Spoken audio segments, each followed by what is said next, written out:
तो चलिए बुलेटिन की शुरुआत करते हैं हमारी आज की लीड स्टोरी के साथ, जो आ रही है रांची से, जहां ईडी की छापेमारी में AK-47 बरामद की गई है। दरअसल अवैध खनन मामले में ईडी रांची में बड़ी कार्रवाई में जुटी हुई है। इस बीच सीएम हेमंत सोरेन के करीबी माने जाने वाले प्रेम प्रकाश के घर छापेमारी में एक अलमारी से 2 AK-47 मिली। इसके बाद राजनीतिक दलों में आरोप प्रत्यारोप का दौर भी शुरू हो गया है।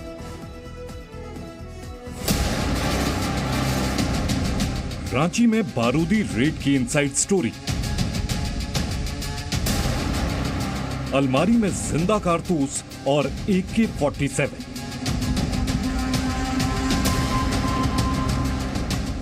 ईडी की छापेमारी में जो बरामदगी होती है उनमें अक्सर हमें या तो बड़ी नकदी दिखाई देती है या सोने चांदी के जेवर। लेकिन झारखंड में बुधवार सुबह से ही अवैध खनन मामले में जो दबिश दी गई, उसकी एक बेहद चौंकाने वाली तस्वीर सामने आई। और वो थी AK-47 राइफल। रांची समेत 17 जगहों पर ईडी ने एक साथ जो छापेमारी की, उनमें कई ठिकाने सीएम हेमंत सोरेन के करीबी बताए जा रहे प्रेम प्रकाश के भी थे। हरमू में प्रेम प्रकाश के घर जैसे ही ईडी की टीम पहुंची तो अलमारी से कैश और जेवर नहीं बल्कि 2 AK-47 राइफल बरामद हुई। यही नहीं, अलमारी में जिंदा कारतूस भी रखे हुए थे। ईडी की रेड में बरामद हुई है वो जानकारी मिल रही है। उसके मुताबिक 2 AK-47 राइफल बरामद हुए हैं, जिसके बाद से पूरी तरह से कहें तो हड़कंप मचा हुआ है कि आखिर प्रेम प्रकाश के पास AK-47 2 राइफल कैसे पहुंचे। अब इसकी पड़ताल और आगे बढ़ेगी, तभी चीजें साफ हो पाएंगी। लेकिन कुल मिलाकर कहा जा सकता है कि इसी मकान से ईडी की टीम को 2 AK-47 राइफल बरामद हुए हैं। बीजेपी ने इसे राष्ट्रीय सुरक्षा का मुद्दा बताते हुए हेमंत सोरेन सरकार पर बड़े सवाल उठाए। बीजेपी ने सोरेन सरकार में प्रेम प्रकाश के दखल के भी आरोप लगाए। यह बड़ा अलार्मिंग है। आपको पता है कि एनआईए की कई एक रेड जो है झारखंड में लगातार हो चुकी है। अवैध माइनिंग चलता है, नक्सलवाद है, आतंकवाद है, और उसमें जो ट्रांसफर पोस्टिंग है वो प्रेम प्रकाश करता था अमित अग्रवाल के साथ मिलकर, कड़ी मुख्यमंत्री तक जाती है। सारे सेक्रेटरीज की पोस्टिंग वही कर रहा है, दारू वही बेच रहा है, गिट्टी वही बेच रहा है। प्रेम प्रकाश के इसी ठिकाने पर करीब 1 महीने पहले भी ईडी ने रेड की थी और उसी ठिकाने से अब AK-47 राइफल और जिंदा कारतूस बरामद हुए हैं। लिहाजा अब यह मामला सिर्फ अवैध खनन नहीं बल्कि झारखंड की राजनीति का अहम मुद्दा रहे नक्सलवाद और आतंकवाद से भी जुड़ता दिखाई दे रहा है। हालांकि एजेंसियों की आगे की जांच में ही यह साफ हो पाएगा कि सीएम के करीबी के ठिकाने से मिले घातक हथियारों का यह बारूद कहां तक फैला है। कुमार चंदन के साथ ब्यूरो रिपोर्ट, जी मीडिया। पैगंबर मोहम्मद पर विवादित बयान देने वाले बीजेपी के निलंबित विधायक टी राजा सिंह का रिहाई के बाद घर पहुंचने पर जोरदार स्वागत हुआ। इसके बाद दूसरा पक्ष हमलावर हो गया। हैदराबाद की सड़कों पर राजा सिंह के खिलाफ जबरदस्त नारेबाजी की गई और इस दौरान सर तन से जुदा करने के भी नारे लगाए गए।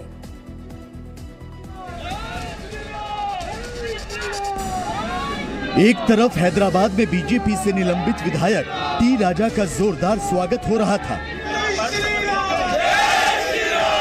दूसरी तरफ सड़कों पर लोगों का हुजूम विरोध प्रदर्शन कर रहा था। टी राजा के विवादास्पद बयान पर सिर तन से जुदा के नारे लगाए जा रहे थे।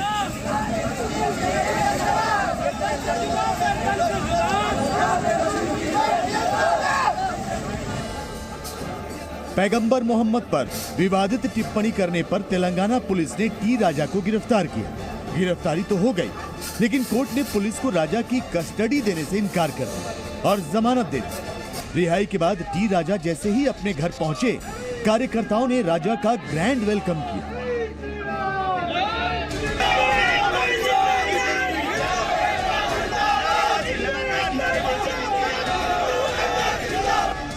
भारत माता की जय और जय श्री राम के नारे लगाए। टी राजा की आरती उतारी गई और उन्हें तिलक लगाया गया।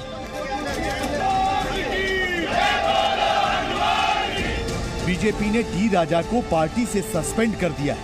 बीजेपी ने राजा को नोटिस जारी कर 10 दिन के अंदर जवाब मांगा, लेकिन पार्टी की कार्रवाई से बेपरवाह समर्थकों ने राजा का जबरदस्त स्वागत किया, जैसे वो कोई किला फतेह कराए।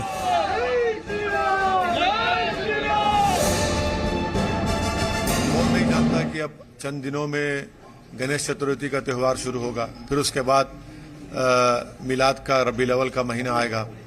ऐसे मौके को देखते हुए बड़ी सिस्टमैटिक तरीके से पूरा एक डिजाइन के तहत और डेलिबरेटली इन्होंने इस तरह का वीडियो जारी किया। हम तमाम से अपील करते हैं कि शहर के अमन को बरकरार रखिए, वायलेंस होने मत दीजिए, और जो कोई वायलेंस करना चाह रहा याद रखिए वो शहर का दुश्मन है। हम सरकार से उम्मीद करते हैं, पुलिस एडमिनिस्ट्रेशन से, कि वो इसका रेक्टिफिकेशन करेंगे। उन पर संगीन इल्जामात है। अज़दुद्दीन ओवैसी राजा की जमानत पर रिहाई को सियासी मुद्दा बनाने की कोशिश कर रहे हैं, तो वहीं हैदराबाद में कट्टरपंथियों की जमात सिर तन से जुदा के नारे लगाकर खौफ पैदा करने की कोशिश कर रही है।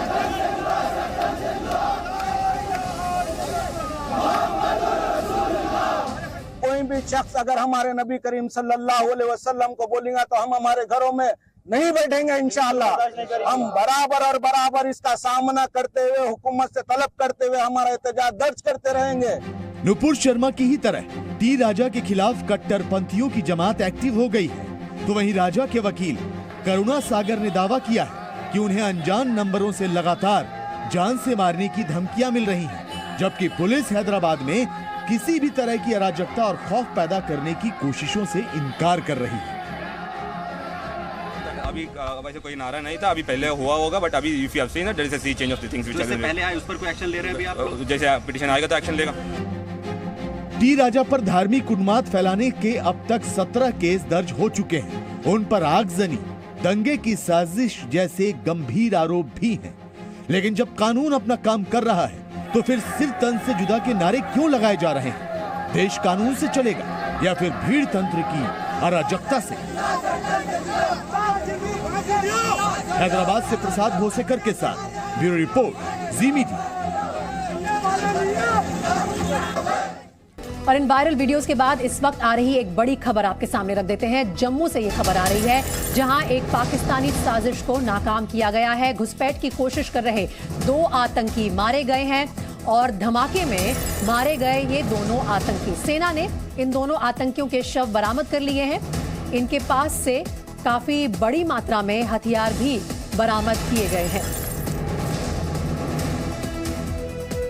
जम्मू से इस वक्त ये अपडेट आई है, 2 आतंकी यहां पर एक ऑपरेशन में मारे गए हैं। इन दोनों आतंकियों के शव बरामद कर लिए गए और दोनों के पास बड़ी मात्रा में हथियार भी थे जो बरामद कर लिए गए हैं। अब महाराष्ट्र का रुख करते हैं। महाराष्ट्र विधानसभा में मॉनसून सेशन का आज 5वां दिन था, लेकिन जिन मुद्दों पर सदन के भीतर चर्चा होनी थी उनको लेकर विधानसभा के बाहर सरकार के खिलाफ विरोध हो रहा था। विधानसभा के बाहर जमकर नारेबाजी होती रही और यह हंगामा इतना बढ़ गया कि महाअघाड़ी और सत्ता पक्ष के विधायक आपस में ही भिड़ गए।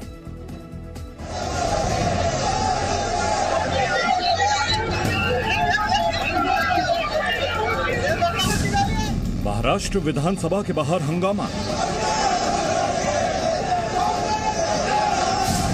विधायकों में धक्का मुक्की, महाअघाड़ी वर्सेस बीजेपी।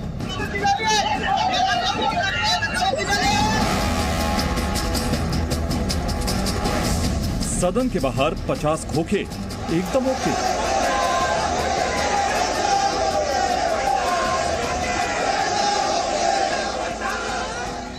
विधायकों के बीच बहस, धक्का मुक्की और नारेबाजी। महाराष्ट्र विधानसभा में मॉनसून सत्र के 5वें दिन की शुरुआत कुछ इसी तरह से हुई। सदन के अंदर बहस से पहले विधानसभा की सीढ़ियों पर ही महाअघाड़ी और सत्ता पक्ष के विधायक भिड़ गए। अघाड़ी गठबंधन के विधायक शिंदे सरकार के खिलाफ प्रदर्शन कर रहे थे। इस दौरान विपक्ष ने शिंदे गुट के विधायकों पर तल्ख टिप्पणी करते हुए 50 खोखे एकदम ओके के नारे लगाए।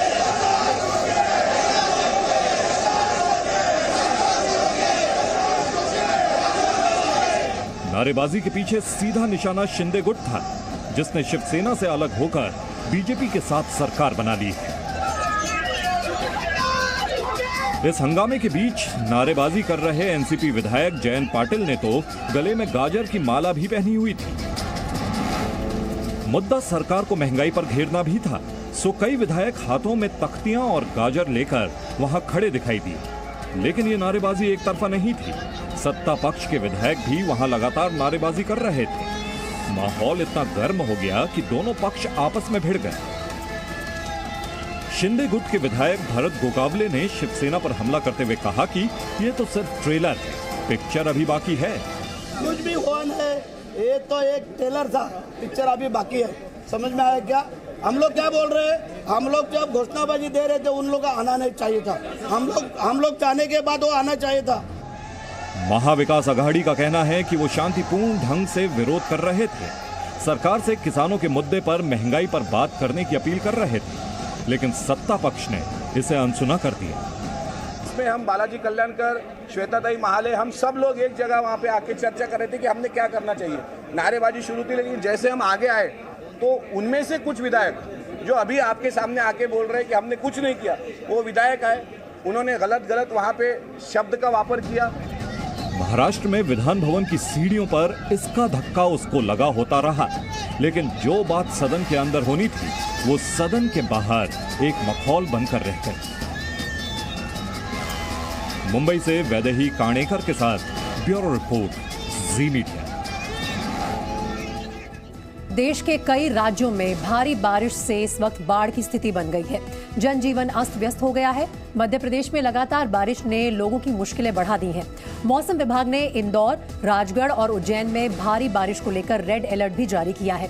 इसके अलावा अगर बात करें उत्तर प्रदेश, राजस्थान और गुजरात की, साथ ही उड़ीसा, हिमाचल प्रदेश और केरल और पुडुचेरी में भी भारी बारिश की चेतावनी जारी की गई है। भारतीय मौसम विभाग के मुताबिक बंगाल की खाड़ी में एक बार फिर से कम दबाव का क्षेत्र बना है, जिसका असर कई राज्यों में दिखाई दे रहा है।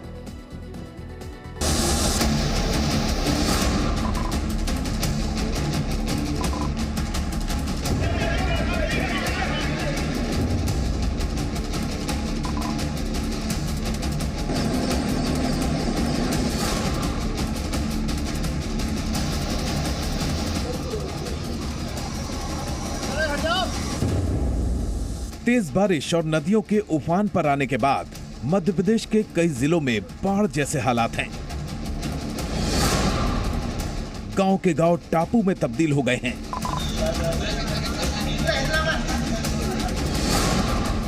मकान डूब गए हैं। स्कूल जलमग्न हो गए हैं।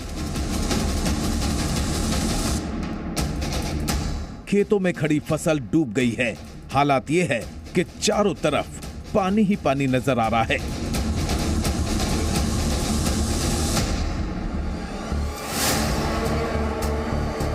मध्य प्रदेश में हजारों लोग अब भी बाढ़ में फंसे हुए हैं।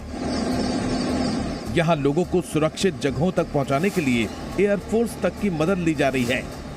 एयरफोर्स के हेलीकॉप्टर्स के जरिए लोगों को रेस्क्यू किया जा रहा है। मध्य प्रदेश का विदिशा बाढ़ से सबसे ज्यादा प्रभावित है। राजधानी भोपाल से सिर्फ 55 किलोमीटर दूर विदिशा जाने के कई रास्ते पानी में डूब गए हैं। हालत यह है कि विदिशा राजधानी भोपाल से भी कटा हुआ है। बेतवा नदी में बढ़े जलस्तर के कारण रायसेन से विदिशा और भोपाल को जोड़ने वाली सड़क करीब 6 फीट पानी में डूब गई है। इस वक्त मैं भोपाल रायसेन विदिशा को जोड़ने वाली सड़क पर हूँ, रायसेन के पास, और आपको तस्वीर दिखाता हूँ। ये रास्ता सीधा विदिशा की तरफ जाता है, लेकिन इस वक्त पूरा का पूरा जो रास्ता है, पूरी जो सड़क है, वो जलमग्न हो चुकी है। कई फीट पानी इस सड़क पर जमा है और सड़क के दूसरे हिस्से में अगर हम देखेंगे, जो खेत और तमाम पेड़ हैं वो पूरी तरह से पानी में डूबे हैं। आधा पेड़ का हिस्सा, बड़े बड़े जो खंभे हैं, वो आधा जो है पानी में डूबे हुए हैं। पूरे विदिशा की स्थिति लगभग यही है। ये बेतवा नदी जो है इतना विकराल रूप धारण कर चुकी है कि पूरा ये जो हिस्सा है वो जलमग्न हो चुका है। आपको इस तरफ एक तस्वीर दिखाता हूँ। एक गांव है, जो गांव एक टापू में तब्दील हो चुका है।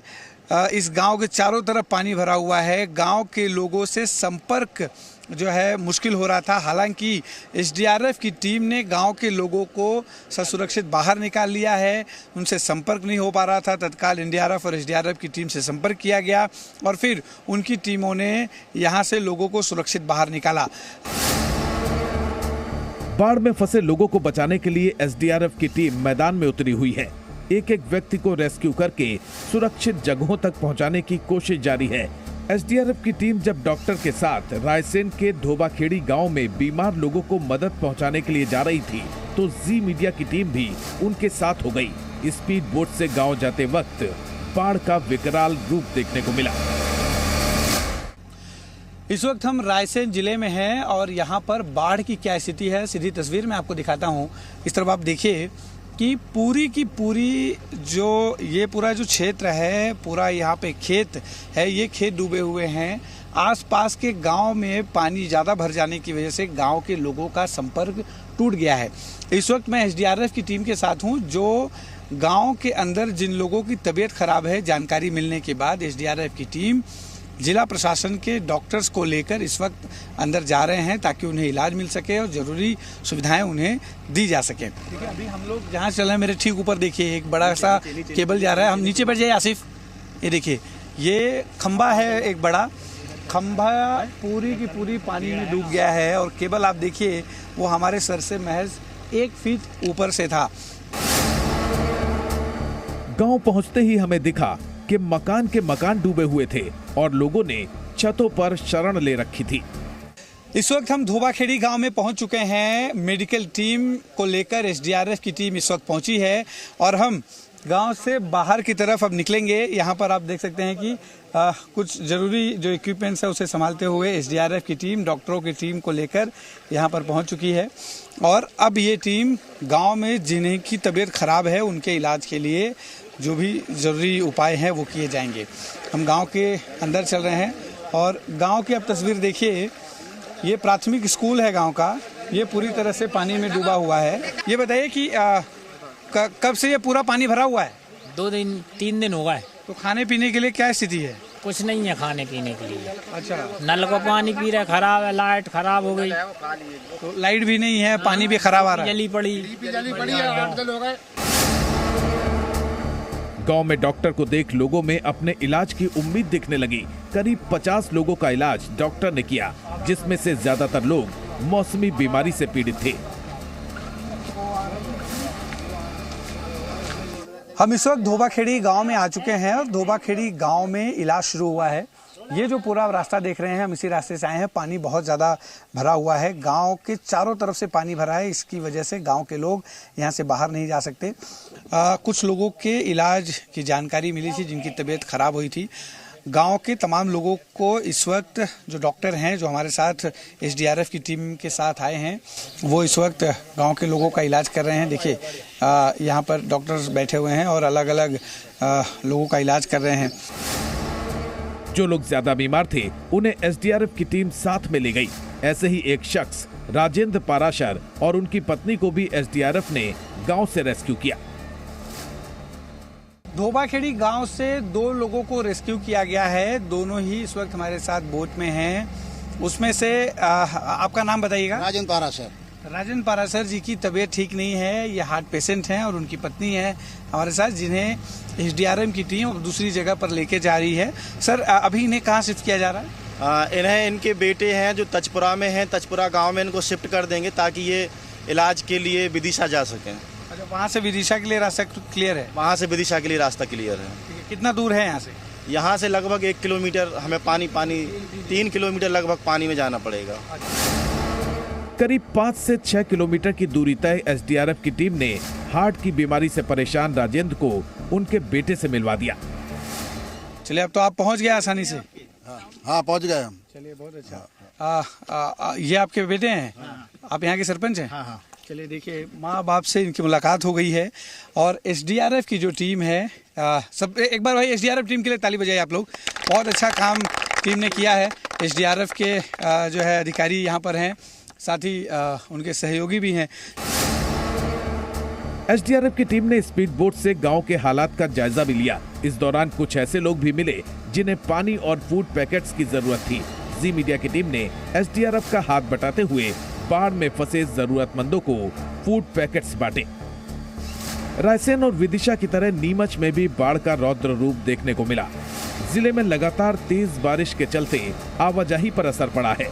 इस मुश्किल हालात में मनसा तहसील के रावतपुरा गांव की एक गर्भवती महिला को जेसीबी की मदद से रेस्क्यू कर नदी पार कराई गई। दरअसल रावतपुरा नदी उफान पर थी और वहां से एम्बुलेंस नहीं निकल सकती थी। महिला को लेबर पेन हो रहा था, इसलिए प्रशासन ने जेसीबी के जरिए रेस्क्यू ऑपरेशन किया। राज्य के अन्य जिलों में भी एसडीआरएफ और प्रशासन की टीम राहत काम में जुटी हुई है। लोगों को रेस्क्यू किया जा रहा है। दरअसल मध्य प्रदेश में पिछले 3 दिनों से तेज बारिश हो रही है। राज्य के कई नेशनल हाईवे ब्लॉक हैं।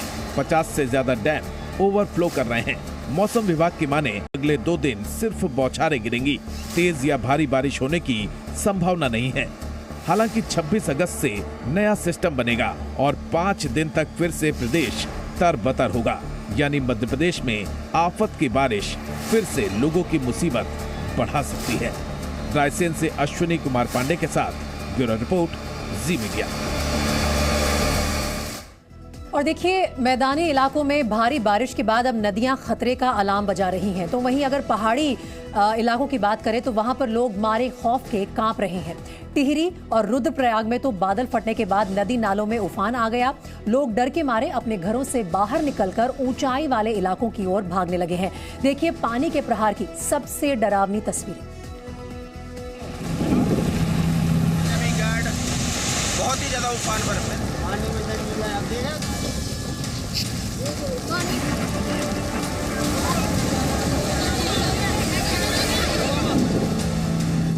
पहाड़ पर बादल फटा, गांव में हाहाकार मचा।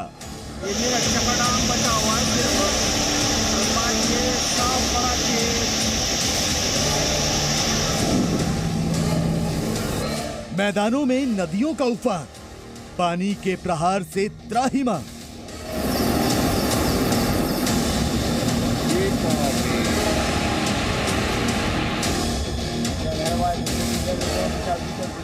हिंदुस्तान के 9 राज्य मूसलाधार मुसीबत से कराह रहे हैं। बारिश इतनी हो रही है कि लोग पनाह मांग रहे हैं। क्या मैदान, क्या पहाड़, अति वर्षा ने आतंक मचा रखा है। सबसे पहले देखिए खूबसूरत पहाड़ों पर कैसे बादलों का ग्रहण लग गया है।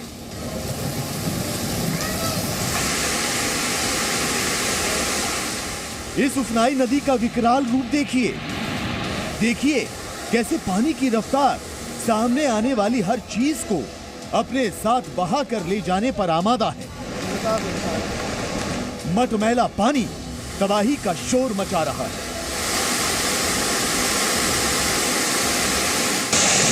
आज नैल जमी गार्ड बहुत ही ज्यादा उफान पर। मेरा सभी लोगों से अनुरोध है कि वो नदी की तरफ ना आए। ये आज थारती में बादल फटने के कारण नदी उफान पर और ये डांगी वाला गदेरा भी, ये देखिए पुल की तरफ जाना बहुत असंभव है। उत्तराखंड के टिहरी जिले के घनसाली में बादल फटा और उसके बाद सैलाब आ गया। लैल जामी नदी का जलस्तर बढ़ गया। यही नहीं, पीडब्ल्यूडी का एक निर्माणाधीन पुल और 3 पुलिया भी सैलाब की आगोश में समा गए। उत्तराखंड में बादल फटने और तेज बारिश और इसी के साथ लैंडस्लाइड से कई जगहों पर इसका असर देखने को मिला है। कई जगह जो हैं वो इससे तबाह हो गई हैं। ऋषिकेश से न्यू टिहरी की तरफ जाने वाला ये पूरा मार्ग है और इस मार्ग पर एक बड़ा लैंडस्लाइड हुआ है, जिसकी वजह से ये जो नेशनल हाईवे है, यहाँ से जो गुजरने वाले वाहन हैं उनको बेहद दिक्कतों का सामना करना पड़ रहा है। रुद्रप्रयाग की ये तस्वीर भी रूह कपा देने वाली है। देखिए कैसे पहाड़ से पानी तेज रफ्तार के साथ नीचे उतर रहा है। गाद और पत्थर लिए पानी खेतों को तबाह करता जा रहा है। गांव वाले किनारे पर खड़े होकर कुदरत का कहर देख रहे हैं और यहाँ पे क्या यहाँ 3-4 जगह ऐसे और खैर मना रहे हैं कि सैलाब उनके आशियानों को नेस्तनाबूद न कर दे। दरअसल रुद्रप्रयाग में मंगलवार शाम से मूसलाधार बारिश हो रही थी कि तभी जखोली में बादल फट गए। इससे पहले कि लोग कुछ समझ पाते, सैलाब ने वार कर दिया। कई हेक्टेयर खेत जलमग्न हो गए। पीने के पानी के कनेक्शन और आसपास के गांवों के मकानों पर खतरा मंडराने लगा।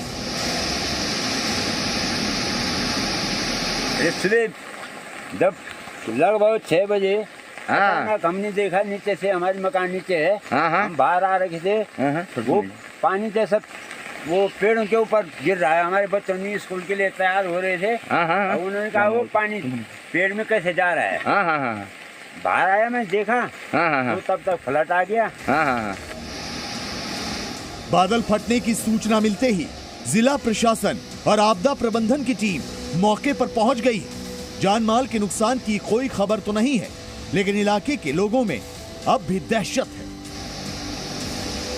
ये मेरा चकड़ाम बचा हुआ है सिर्फ, और बाकी ये सब बड़ा खेत, मुन्ना भाई जी के सारे खेत सब खत्म हो चुके हैं, एक भी खेत नहीं बचा है।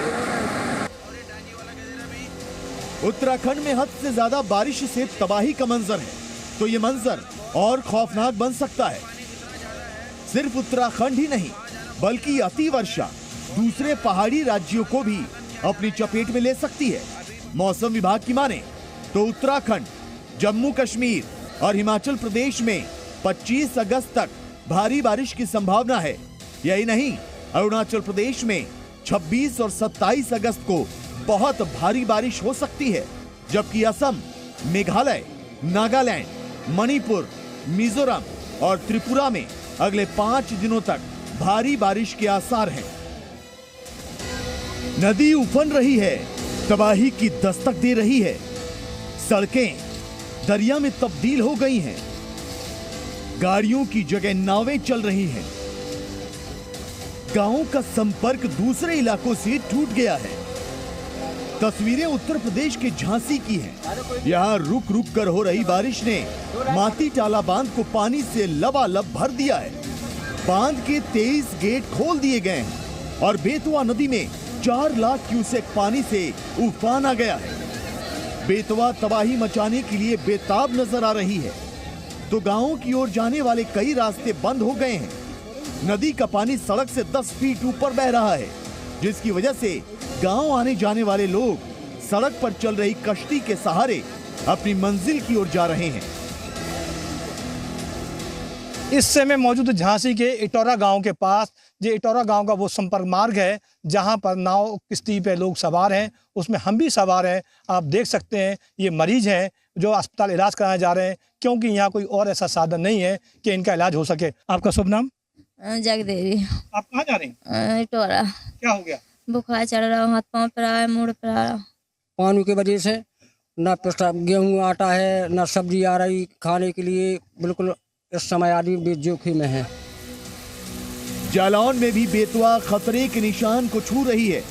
जालौन जिला प्रशासन ने बाढ़ के खतरे को देखते हुए अलर्ट जारी कर दिया है और लगभग पूरे जिले में 27 बाढ़ चौकियां बना दी गई हैं। बारिश ने रेगिस्तान को भी डुबो दिया है। तस्वीरें बारां की हैं। राजस्थान के बारां में बारिश की वजह से कई इलाकों में जनजीवन अस्त व्यस्त है। बारां में बीते 24 घंटे की बात करें तो एनडीआरएफ की टीम ने बाढ़ प्रभावित इलाकों से 138 लोगों का रेस्क्यू किया है। उन्हें सुरक्षित जगहों पर लाने के साथ ही जरूरी सुविधाएं भी दी जा रही हैं। तो वहीं एयरफोर्स भी बाढ़ के बीच फंसे लोगों को सुरक्षित जगहों पर ले जाने की कवायद कर रही है। देखिए कैसे एयरफोर्स का MI-17 हेलीकॉप्टर इस मकान की छत से लोगों को रेस्क्यू कर रहा है, जबकि चारों तरफ सिर्फ पानी ही पानी नजर आ रहा है।